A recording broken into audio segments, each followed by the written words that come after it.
para uma missão especial.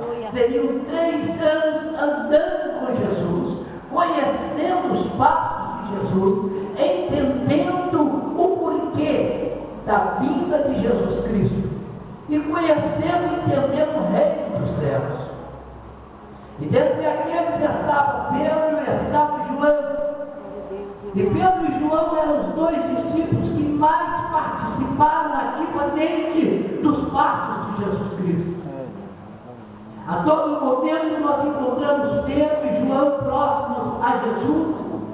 E quanto mais próximos estamos de Jesus, mais entendemos a sua vontade, mais aprendemos com Ele, mais compreendemos o seu querer.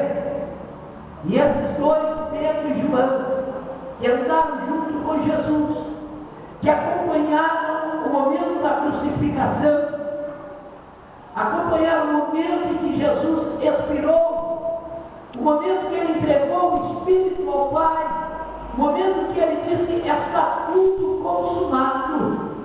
Foram Pedro, foram João, que após Maria Madalena informar que o corpo de Jesus não estava mais no túmulo, foram os 2 que saíram correndo de encontro ao túmulo para ver o corpo de Jesus.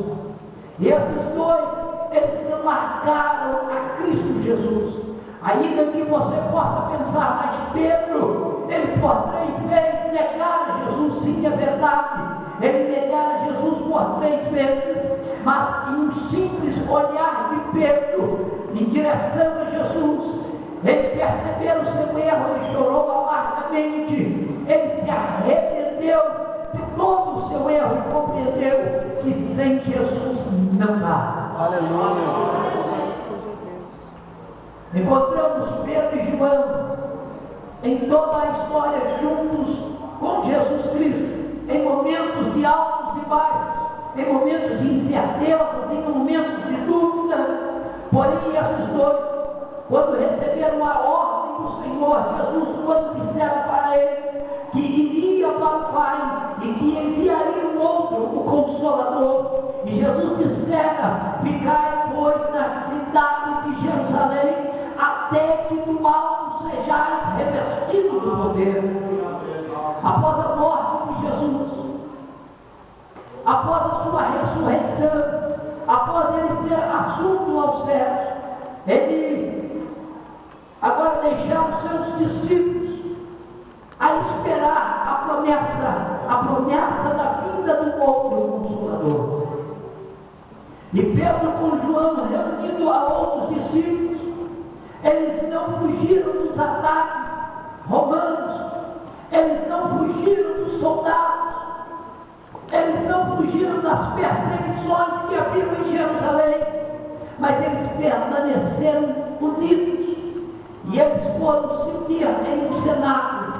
Reuniram ali por quase 120 irmãos e estavam reunidos a palavra lá em Atos capítulo 12. Nos decretos, irmãos ali reunidos no cenáculo, e a promessa de Deus chegando no momento em que completava 50 dias após a Páscoa, que era o dia de Pentecoste. Pentecoste significa o dia da colheita, era o momento que haveriam de colher aquilo que haviam plantado. Os discípulos tinham plena consciência daquilo que eles haviam plantado diante de Deus. Eles não estavam plantando contenda, eles não estavam plantando fofoca, eles não estavam plantando uma desunião, não, eles estavam unidos e estavam em oração, eles estavam no clamor, eles estavam na súplica, eles estavam nas ações de graça, eles estavam louvando, estavam adorando, estavam bendizendo, magnificando e exaltando o nome do Senhor, até que a promessa veio do alto. No capítulo 2 de Atos diz que de repente, no momento inesperado, veio do céu um som, oh aleluia, como vento, fervente, impetuoso, e encheu toda aquele lugar que eles estavam agitados, foram vindo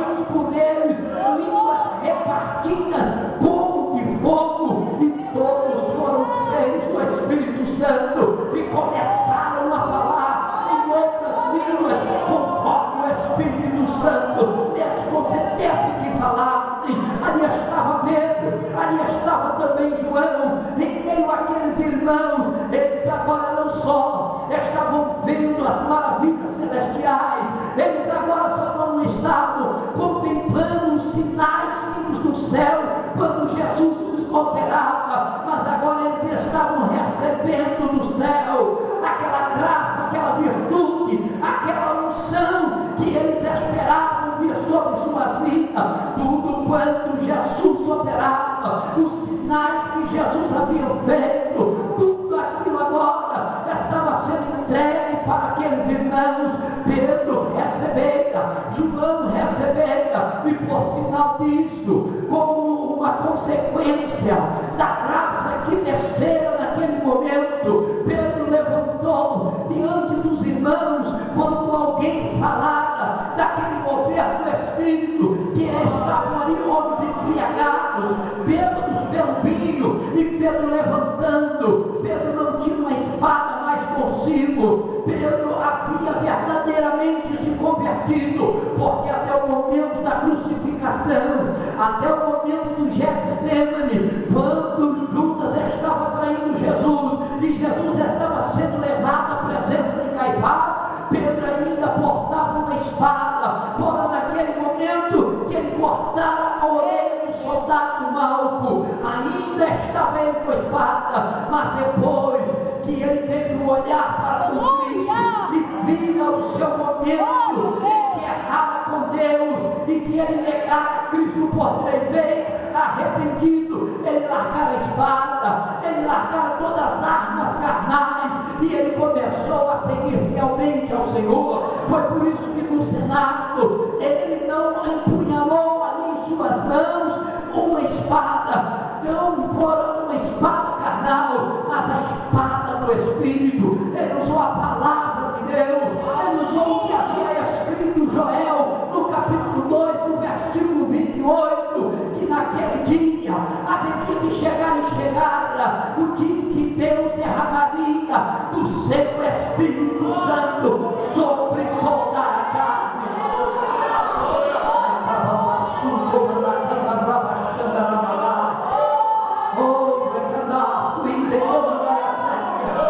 Estava ali Pedro demonstrando o que ele recebera naquele momento, porque durante a crucificação de Cristo ele recebeu uma nova veste, porque ali na cruz ele foi vestido, mas agora ali no dia de Pentecoste ele agora recebeu um revestimento, ele havia sido revestido do poder do alto.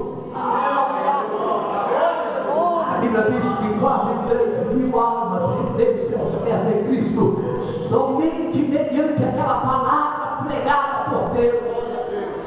E Pedro, cheio do Espírito, junto com João, eles deixam o Senado e vão agora de caminho, e por onde eles passam, a virtude do Espírito estão com eles, até que a hora nona, eles chegam a um templo, e aquele templo onde havia a sua porta, a porta formosa, um paralítico que era coxo desde nascença, que ali era colocado a porta do templo para receber esmolas daqueles que por ali passavam. Chegaram agora Pedro e João, quando chegaram ao templo para estar orando, para buscar a Deus. Interessante que quando o crente está cheio do Espírito Santo, o que ele preocupa-se em fazer não é sentar diante de um computador para pesquisar em meio a Orkut, em meio a conversa de MSN. O que ele se preocupa quando está cheio do Espírito Santo